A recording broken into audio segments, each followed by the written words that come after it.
Bismillahirrahmanirrahim. Assalamualaikum warahmatullahi wabarakatuh. Assalamualaikum.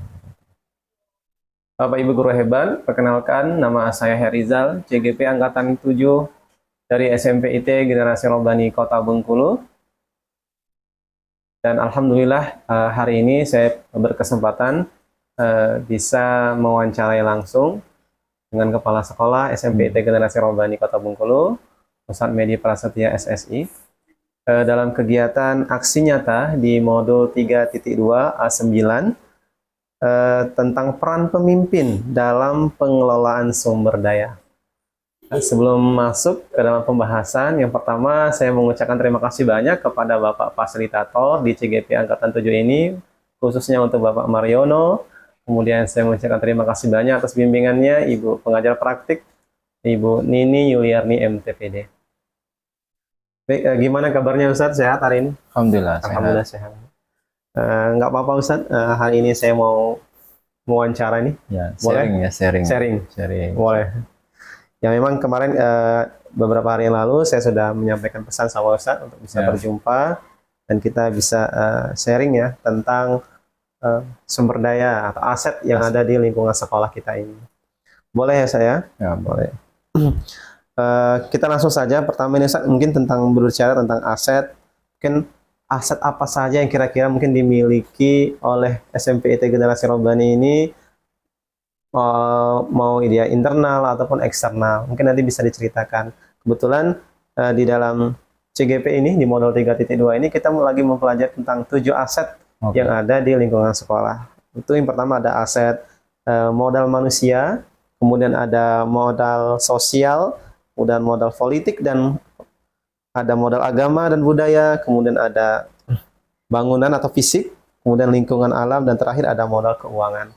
Mungkin nanti Bapak Kepala Sekolah ini bisa sedikit menceritakan bagaimana sih tentang modal manusia yang ada di SMP IT Generasi Robbani, terus bagaimana juga pemanfaatannya seperti itu. Boleh Ustaz ya?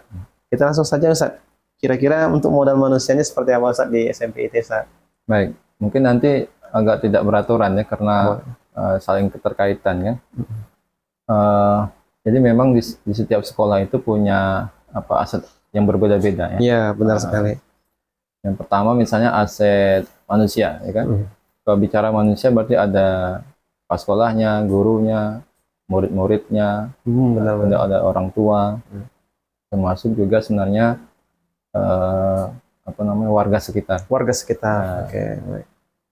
Nah, kemudian bagaimana sekolah ya? Kalau bicara tentang pemanfaatannya dari semua aset manusia yang ada itu ya kita maksimalkan. Misalnya kepala sekolah kompetensinya dinaikkan, tingkatkan. Guru-guru juga begitu kan? Kepala sekolahnya sudah memiliki NUK ya Ustaz ya? Ya, alhamdulillah. Itu modal ya, luar biasa. Kalau komitenya Ustaz, ada komitenya Ustaz? Komite ada, kita satu prode itu ya 3 tahun. 3 tahun. Ya, alhamdulillah kontribusi pengurus komite setiap tahunnya luar biasa.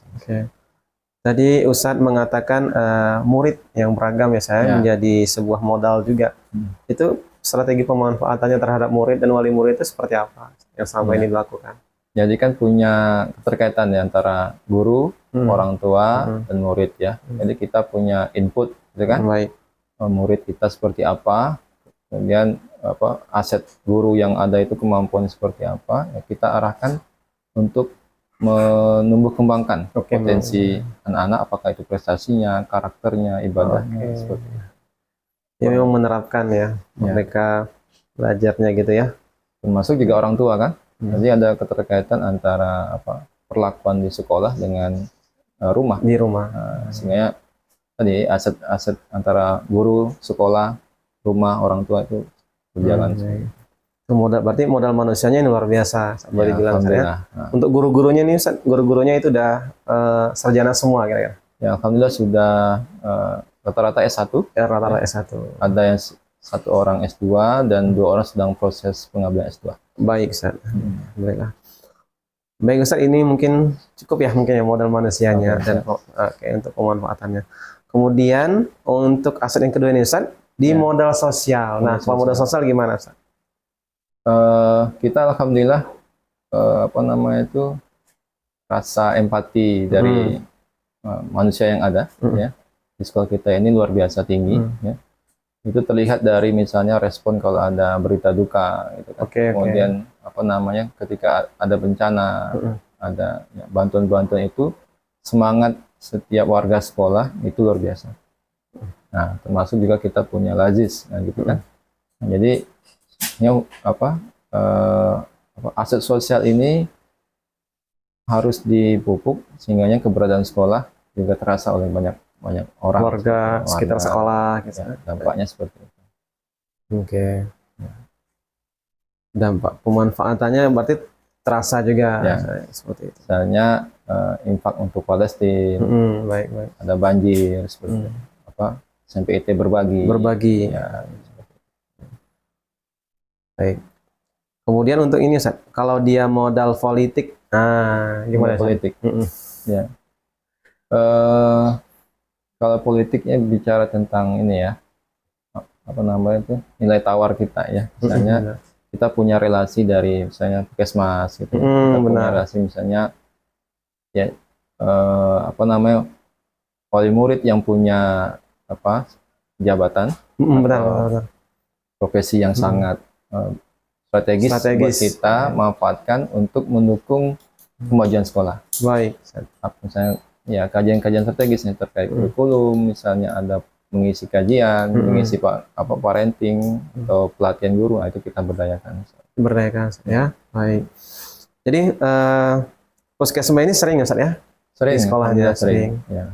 Puskesmas. Mungkin selain puskesmas, mungkin adakah mungkin dari kepolisian atau ya, kita juga punya relasi ya dengan Babinsa yang Babinsa. Kemarin dulu ada apa? Itu kan pramuka kan di bawah Polsek ya, apa namanya itu? Nah, itu juga kita manfaatkan sebagai pembina atau pelatihan kebangsaan seperti itu. Baik. Ini luar biasa ya, sudah 3 aset berjalan ya. Alhamdulillah. Kemudian ini aset modal agama dan budaya. Gimana kalau di sekolahnya kira-kira? Kita alhamdulillah karena apa?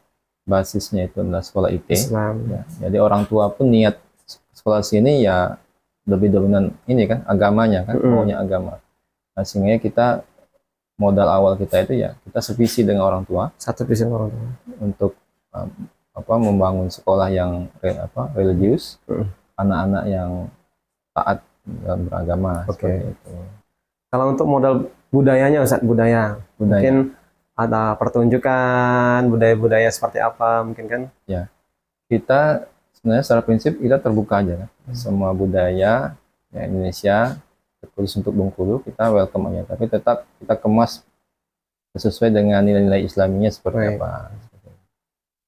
Berarti sering juga melaksanakan pentas seni untuk menggali potensi anak, itu kan aset mereka. Misalnya ada anak yang hobinya menari, mungkin ya bernyanyi atau di bidang yang lain. Ini kan aset gitu ya, aset. Gitu. Untuk di sekolah kita gimana, Ustaz? Ya, kemarin alhamdulillah kan kita punya punya anak-anak yang punya bakat ya, bakat kecenderungan dengan seni, baik itu tari maupun tarik suara ya. Jadi kemarin itu ya sempat menampilkan Gadis Bengkulu ya. Tariannya ya. Gadis Bengkulu, insyaallah itu kan meraih juara nasional ya. Baik. Seperti lah kurang lebih ya. Berarti memang dimanfaatkan benar gitu saja ya. Jadi potensi yang dimiliki di bidang budaya dan seninya memang dimanfaatkan untuk anak-anak semuanya seperti itu. Kemudian untuk sisi fisik ini, Ustaz. Fisik? Iya. Oh, fisik. Lebih ke ini ya, ke sarana fisik. Sarananya, ya, benar-benar. Kita perlahan tapi pasti insya Allah ya, dengan sarana gedung yang ada. Iya. Kita alhamdulillah cukup ya untuk jumlah siswa yang ada ya, sesuai dengan rombel, dan kita manfaatkan semaksimal mungkin. Berarti untuk modal fisiknya memang digunakan ya, semuanya digunakan lah maksudnya, kita dimanfaatkan dan diberdayakan semuanya. Berarti itu kita punya untuk lapangan gitu gimana? Ya, kita contoh gini ya, untuk olahraga kita punya lapangan, punya masjid, kelas ya standar, kelas kita besar alhamdulillah. Ya. Alhamdulillah. Kalau saya lihat itu 8/9 kan, beda dengan sekolah yang lain. Kemudian kita punya ya, sarana belajar yang lain, Baik. kayaknya saung gitu Ya, kan. tempat menghafal Al-Quran. Ya. Gitu. Baik. Oke. Kemudian untuk ini Ustaz ya, di nomor 6 ini ada modal lingkungan dan alam. Gimana Ustaz, modal lingkungan? Untuk aksesnya dan lain-lainnya gimana? Kita alhamdulillah kalau lingkup sekolah ya, kita kan memiliki tanah wakaf kan. Tanah wakaf dan alhamdulillah masih cukup luas. Alhamdulillah. Ya, sehingganya untuk sarana bermain, sarana untuk tempat-tempat belajar yang lain, ya, aktualisasi siswa-siswa sebenarnya masih cukup representatif. Baik.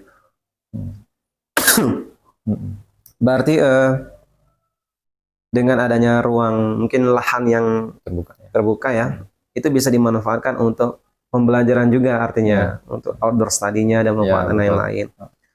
Mungkin modal lingkungan yang terdekat mungkin di sekolah yang bisa dimanfaatkan siswa itu apa ya kira-kira saya? Ya. Kalau di potensi sekolah kan dulu kita punya kayak hidroponik ya. Oh iya. Itu hasil dari pengabdian ya. Ada relasi kita di Universitas Bengkulu ya, pengabdian dosen biologi seperti itu. Kemarin ada lahan kita masih luas, mungkin dulu ada penanaman bibit ya, bibit dan lain-lain dari kampus ya. Oke, bekerja sama juga artinya ya. Nah di terakhir ini mohon untuk bisa nih saya bisa menjawabnya ini tentang aset di bagian modal keuangan untuk sekolah SMPT Generasi Robbani. Ya. Kita alhamdulillah kalau di sekolah kan ada BOS ya. Dari BOS kita kena swasta juga dibuka ruang gitu kan untuk partisipasi orang tua dalam hal biaya komite ya seperti itu. Nah itu kita manfaatkan semaksimal mungkin ya untuk mengembangkan baik itu tujuan sekolah maupun juga pembelajaran dan prestasi siswa. Baik. Kemudian mungkin ada kooperasinya juga mungkin Ustaz ya? Ada modalnya dari sana keuangannya. Kita alhamdulillah di Kelas 1 Pintu di bawah yayasan ya, koperasi yayasan, ya kita punya kantin ya kan. Terkait dengan pemasukannya itu bermuara di koperasi yayasan dan setiap tahunnya ada RAT dan ada SHU bagi. Berarti pemanfaatannya untuk pembagian SHU. Ya, SHU bagi guru-guru yang menjadi anggota koperasi. Menjadi anggota koperasi. Baik. Baik, terima kasih banyak Ustaz, menarik sekali berbicara tentang 7 aset yang ada di lingkungan SMPIT Generasi Robbani Kota Bengkulu. Artinya memang kalau kita melihat bicara seperti ini, guru lebih semangat karena memang aset ini sudah dimiliki semua oleh SMPIT Generasi Robbani. Ya. Tinggal bagaimana kita mungkin mengembangkannya, mengembangkan dan memanfaatkannya sehingga aset ini memang berguna seperti itu. Baik, sekali lagi saya ucapkan terima kasih banyak kepada Kepala Sekolah yang luar biasa, Bapak Medi Prasetya SSI yang sudah menemani saya di hari ini untuk peran seorang pemimpin dalam pengelolaan sumber dayanya.